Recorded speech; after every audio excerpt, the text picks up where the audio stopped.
how to bust out of a slump. A helpful place to start is to define what your slump is. And generally, when you feel like you're in a slump, it's because you know what you should be doing, you know what you want to do, but you just can't bring yourself to do it.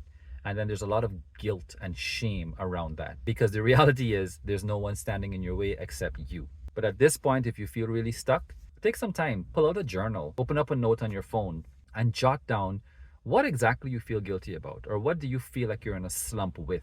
Some examples could be, I'm not taking better care of myself. I know what I should be doing, but I'm not doing it. I back out on commitments I make to myself. I disappoint myself. I let myself down. Often, a lot of that is connected to fear of failure. So make your peace with all of that. And at least accept this one silver lining.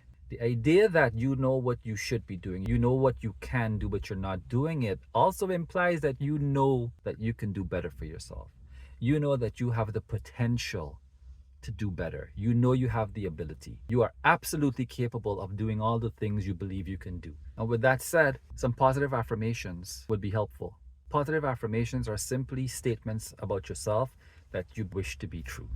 And you can start small and start in the slump.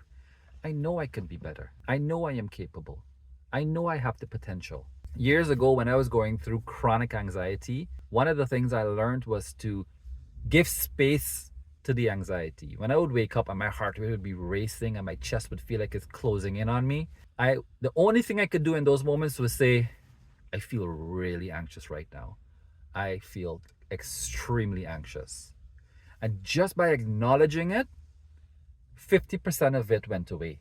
It was still there. There was still a latent, shallow breath and a heart rate increase, but it wasn't as crippling because I had removed my resistance to it. And I was able to function.